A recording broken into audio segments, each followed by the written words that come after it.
sexual violence or even gender-based violence as a general, they require police intervention. We would hear stories from the girls that sometimes when they go to the police station, they feel that there is more that the police can do to feel that they are served appropriately. So the consequence of that has been that sometimes the girls would fear going to the police or even to follow up the cases. So when we interacted with the police officers, we understood that they also have some challenges which we appreciate as humans, and we felt that it's important that we engage them in sessions of trauma-sensitive handling of violence survivors. Ruf Matoya, a counseling psychologist who also trained the officers, says the team is ready to handle the cases. The most important thing I would say to your bosses, you have a brilliant cohort of officers. Very, very articulate, very able to learn and to apply what they have learned. Yesterday I gave them an exam without telling them to read, and each group scored 100%. So it means that the training sank in very well. All I want is that whatever you've learned today, take it and apply it. Meanwhile, Senior Superintendent of Police Josephine Anguchia, the West Nile Regional Police spokesperson, appreciates the training as she appeals for more opportunities. As police officers, we normally interface so many cases of trauma. Given the nature of our work, where we deal with perpetrators, we deal with the victims, we deal with the survivors, we deal with the scene of crimes here and there, and some of the situations are really traumatic. We, the officers, end up also getting traumatized. Before handling the trauma victims, we equally become traumatized. We are happy that MEMPRO, together with our facilitator, came up with this particular training here to help us. Assistant Commissioner of Police Serunjoje Edi, the West Nile Regional Police Commander, says trauma-sensitive skills are necessary for the officers. It's important for our officers to be trauma-sensitive, because if not, then we end up causing, first of all, secondary trauma, cause more trauma to these people who are already traumatized. But also ourselves, we get traumatized if we are not properly trained and we are not trauma sensitive. So we want to thank you that now you as the officers, you've got this knowledge. You will not cause more trauma to the victims. You'll be able to handle these GBV victims properly, but also not cause trauma to yourselves. Similarly, Charles Ichogor, the resident city commissioner for Arua City, appealed to the police officers who received the training to propagate the skills. We have a session for police officers in your sub-region. You can sit down. Yes. I will be happy to be invited to attend that session here in Arua City. So that there is a multiplier effect. You don't get skills, then you leave the skills here. That one is not going to be acceptable. Let's now be change agents. Change the population we are serving. Change the police force. The 9 days training of police officers on trauma management that climaxed on 13th of June 2024, we are conducted in a phased manner, where the officers were taken through both theoretic and practical sessions. Farish Majid, West Nile TV, Nalkas. Pakwach District leadership has today, on the 14th of June 2024, commissioned a solar-powered water system donated by the Ministry of Water and Environment, aimed at improving access to clean water in the 10 villages of Pakwach District. Alfred Jawok has more. On behalf of this government, I do commission this staff for proper use. Pakwach District leadership has today, 14th June 2024, commissioned solar-powered water system donated by Ministry of Water and Environment, aimed at improving access to clean water in 10 villages of Moter West, Moter East, Ajay East, Pailo West, among others in Wadlai Sub-County, Pakwach District. While commissioning the water system, Ashile Tribal, the Deputy Resident District Commissioner Pakwach District, who was the chief guest, notes that the powered solar water system will increase access to water in 10 villages which have been facing a major challenge in the district. These men who you see here seated today very happy. Some few years ago they were not happy. Do you know why?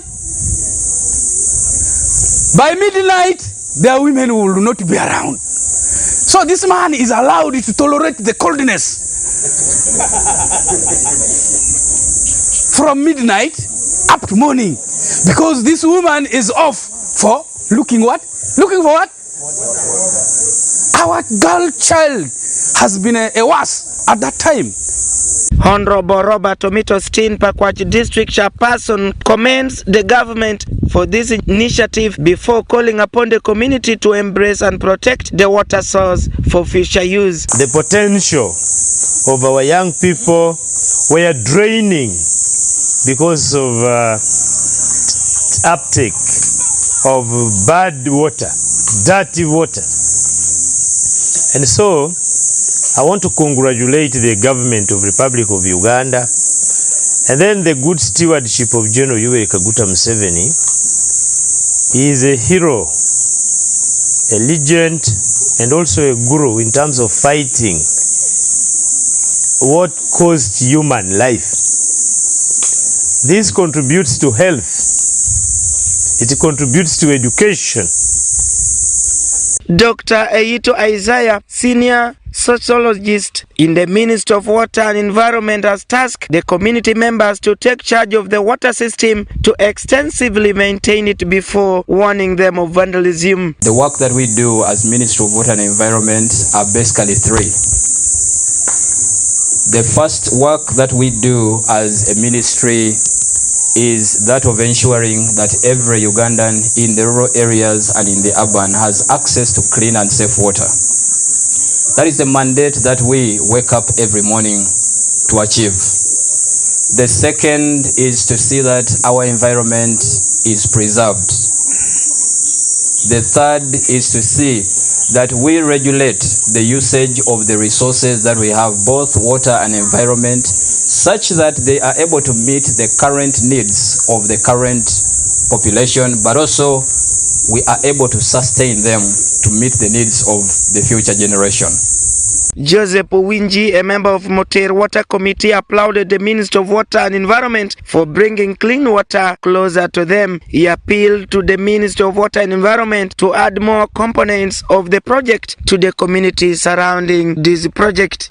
Dong pek ma mono nongo karmu kadangech obedo duong mon gibe gi futi otongo cha para chiel mon moni nam endo ka woni malokwe mon gi no kunya nok keneno kadi kum gide nya beber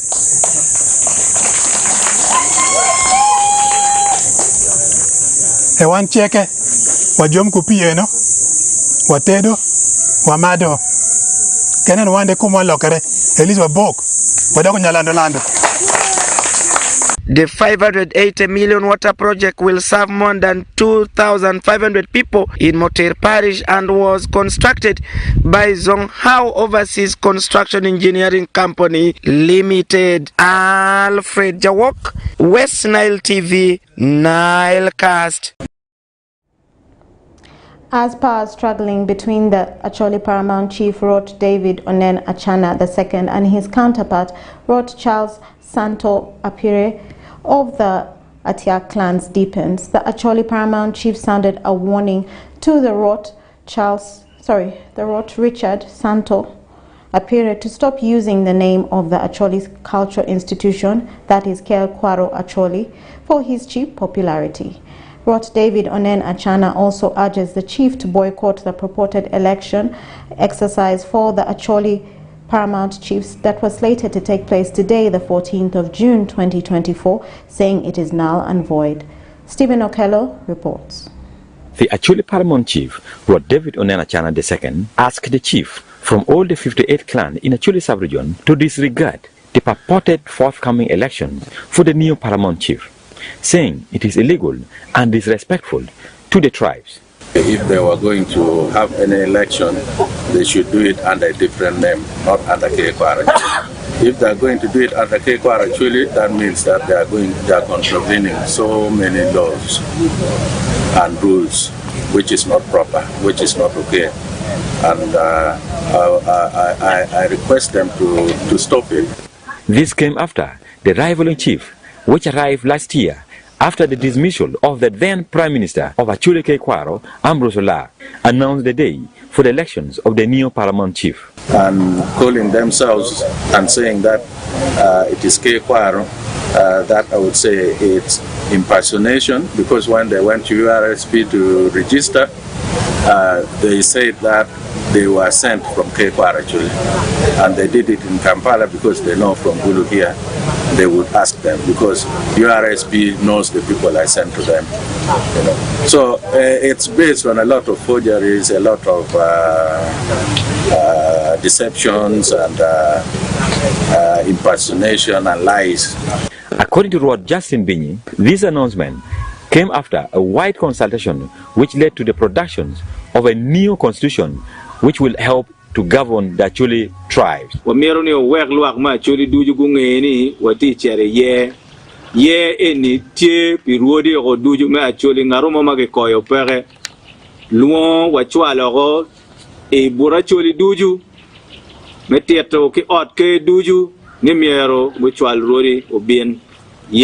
Some of the chiefs also accused the rivaling factions of the chief under the leadership of Atiak Chiefdom, Lord Richard Santo Apere, for tricking them to get their signature in that constitution.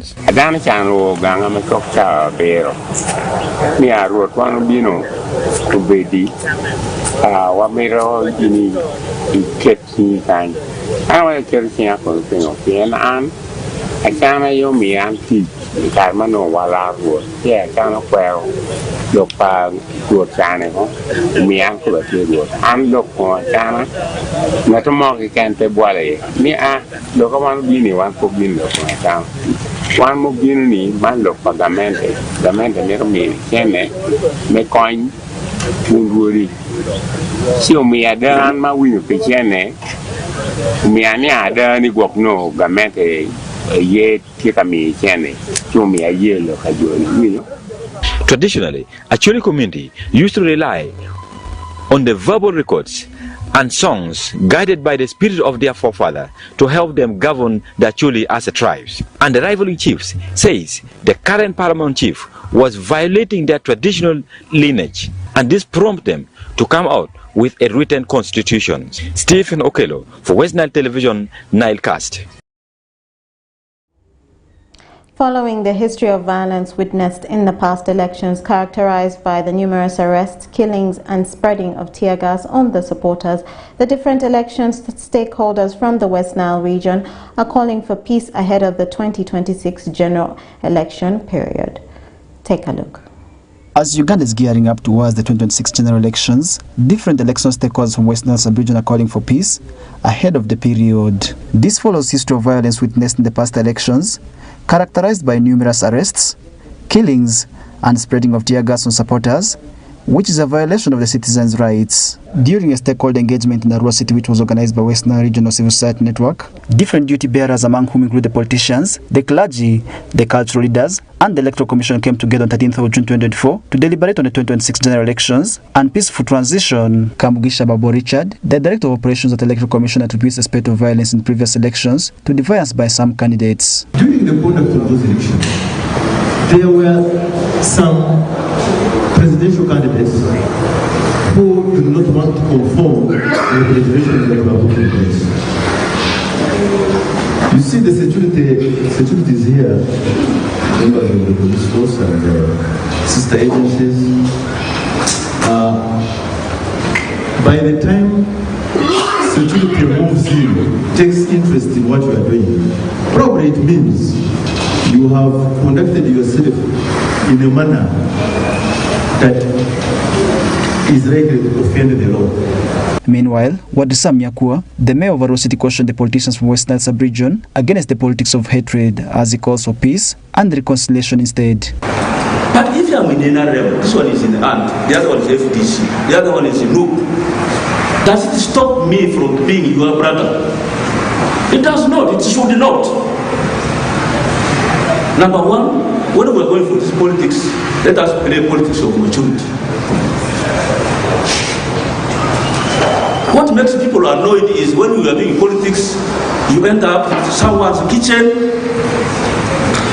When you are saying you're talking your politics, you end up to their bedroom. So it leaves people with the bitter mouths. Maybe if you can know how to talk our politics and practice our politics, let us learn to be mature. Let us learn to be brothers and sisters. After even we have talked bitterly, let us learn in the evening to sit at the same table and take coffee as we continue arguing. However, Senior Superintendent of Police Josephine Anguchia, the Police Public Relations Officer for West Nile Sub-Region, states that they are getting ready as a force to ensure a peaceful period ahead of 2026 general elections.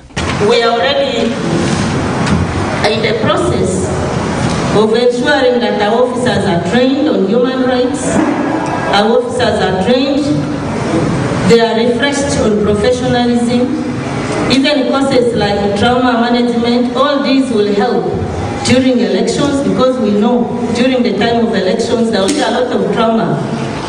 But we are preparing our officers through courses, through trainings, to ensure that by the time 2026 reaches, they become professional and cases of brutality will not be there. Bosco Kurut, a regional human rights officer working West Nile Sub-Region, says they have been conducting civic education so as to inform the citizens of their rights. As far as where we are as of now, I want to say that the Commission has been continuously carrying out civic awareness or civic education. Although, as I said, not to the level we expect because of some challenges. We have been carrying out activities like organizing community barazas in various districts of the West Nile, in various counties, in various villages. We have also been conducting our shows, whereby we go to a building center, we play music. After playing music, we talk to the people about human rights, about their duties and responsibilities. And then we ask if they have any question to ask us. We respond to those questions, and then we move to the next building center. Ijosiga Wahid, the Senior Human Resource Manager at Moi University, who made the keynote address, confirms that Uganda has registered some remarkable achievements in promoting democracy, though much needs to be done. Uganda has made notable strides in its democratic process, but significant challenges remain to be tackled. Addressing these issues is crucial for the country's democratic consolidation. By enhancing political freedoms, ensuring electoral integrity, promoting inclusivity, Uganda can strengthen its democracy and ensure fairer and more credible election 2026. West Nile Regional Civil Society Network and NGO Forum, with support from USAID, organized the one-day engagement so as to foster comprehensive discussions and forge a West Nile consensus concerning future elections. Farish Majid, West Nile TV, Nalkas. A total of over 20 people have graduated after being equipped with skills and knowledge of wash, sanitation and hygiene under the umbrella of the Center for Affordable Water and Sanitation Technology, working to improve on the health of refugees and their host communities in Rhino Camp. Oracle Benson Pastore reports. A total of over 20 community host promoters graduated in Rhino Camp in West Nile region after being equipped with the skills and knowledge of wash, sanitation and hygiene. It has been 4 days training which commenced on Monday, 10th of June 2024 and climaxed on Thursday, 13th of June 2024. The concept of water, sanitation and hygiene is under the umbrella of Center for Affordable Water and Sanitation Technology, a non-governmental organization based in Canada in collaboration with Uganda Water and Sanitation Network, working to improve the health of people. Sylvia Namkasa, Executive Director at Tiambapo, and also Australia who also works with the coast, highlights the public with how things were transpiring in Rhino Camp about WAS concept and how the certificate will help the graduates. We were invited to come and train a team of 20 community wash promoters in the Rhino settlement camp in Western Nile, simply because there are so many water, sanitation and hygiene issues that are not being implemented in the communities around and within the settlement of this camp. Their health is so important to us and to everyone else. They have families. They need to be healthy so that the government doesn't spend a lot on them. Let it spend money on the education, on their feeding, but then we are coming in from the healthy sector by looking at the way they are living in terms of sanitation, water and hygiene. At the end of the 4-day training, we always award, and we are going to award a certificate of completion, which will keep on reminding them of the different topics that we've discussed, that we've been able to handle in the 4 days, and it's also paving way for them. Samson Sakara, the Africa WAS advisor from Zambia, says they have also brought the training in Rhino Camp because they also want the refugees to benefit out of the training, since Rhino Camp is a hub known for refugees. This is the second training in West Nile. The first training was in Arua for the people for the organization that were within and around Arua district. And now we have moved to Rhino Camp to be specific. You know, this workshop is targeting on our colleagues, the organizations that are working with the refugees. So we want to at least help them make the environment clean, as clean as possible. So we have our colleagues, UASNet, who has partners that affiliate to them, and these partners really help these communities, these households adopt good wash behaviors. Mark Osike, intensive student, explains how the training will help him to change the community and how the certificate given to him will help him, and thank the organizers. After learning all these, the ways of disseminating or passing this information to the people include house visits.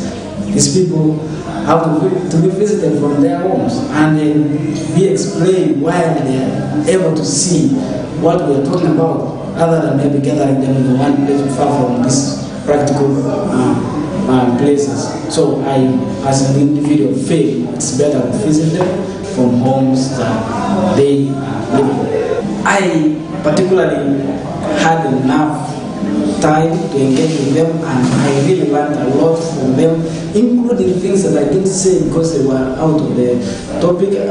Like facilitation skills. They were very good in facilitating, and I really thank them so much. Their presence was a motivating factor.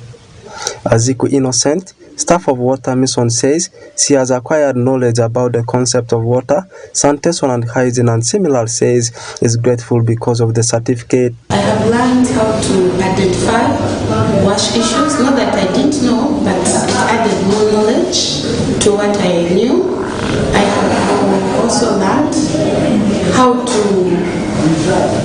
communicate with POCs. I feel grateful for the certificate. It shows that I had commitment in this workshop that I have attended for 4 days.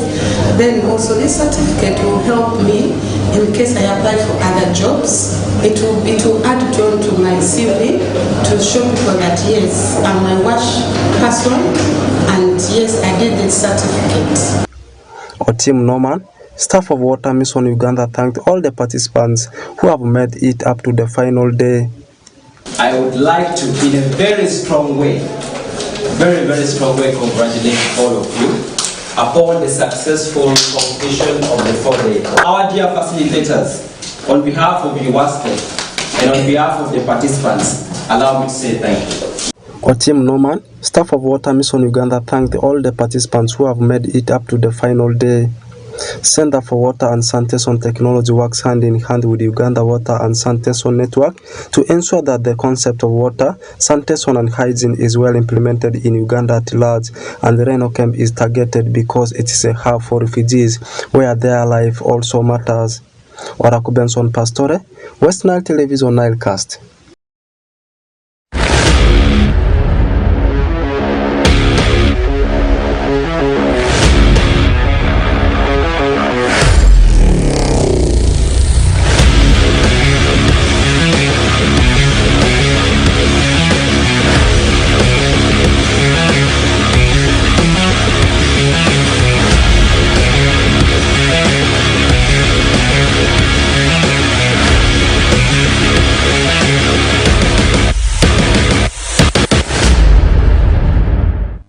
The usual suspect already in the studios of West Nile Television, that's Oraku Benson Pastore. We are still continuing with the program of Nilecast News.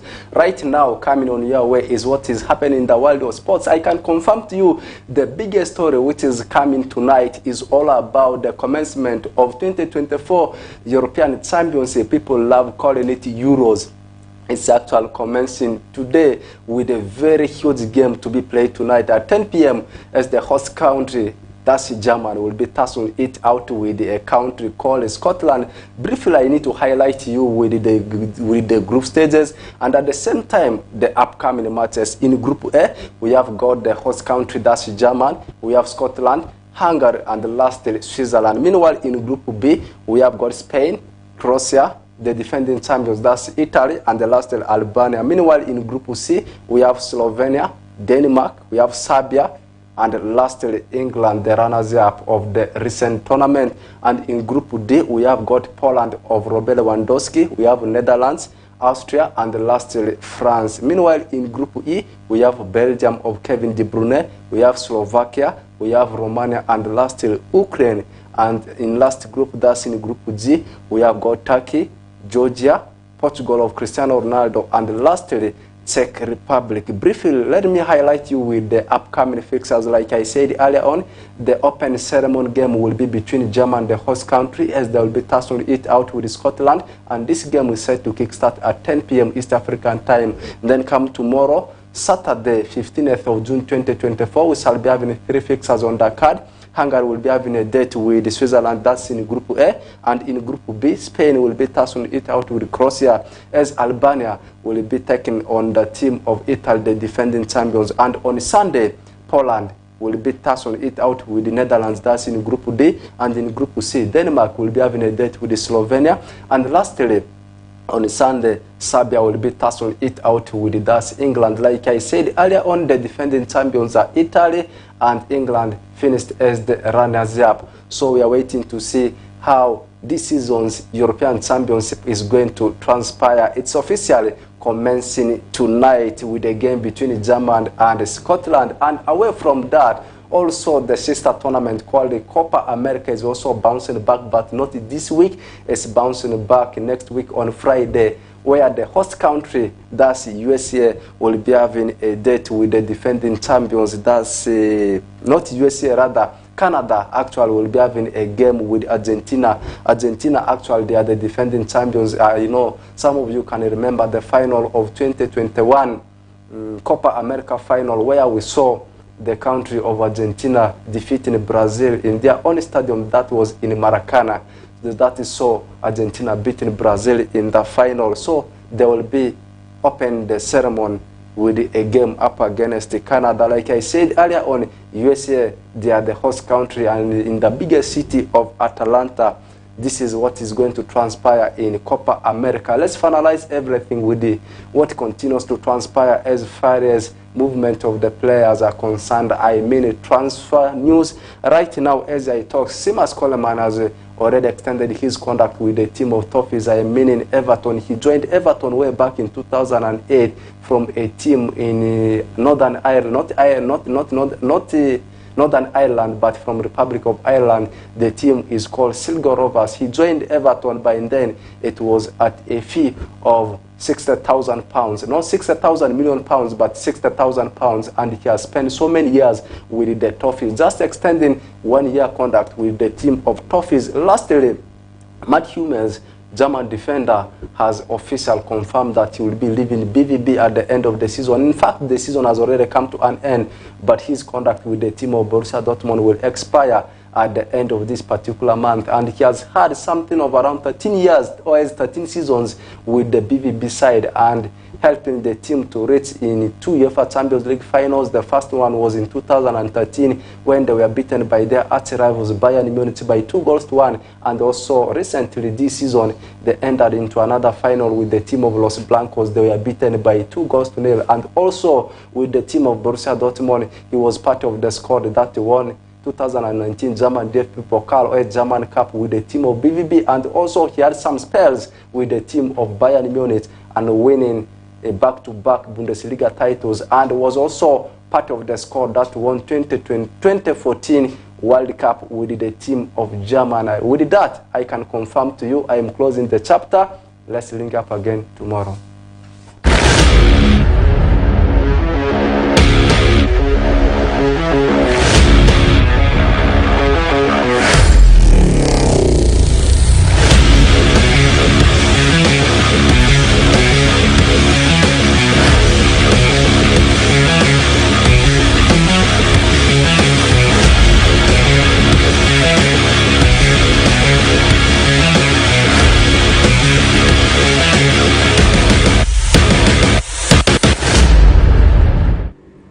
Thank you, Rocco Benson Pastore, for that sports news and that sports highlight. We have come to the end of the Nilecast only on West Nile Television. Thank you always, viewers, for taking the time to be with us from the beginning of the Nilecast.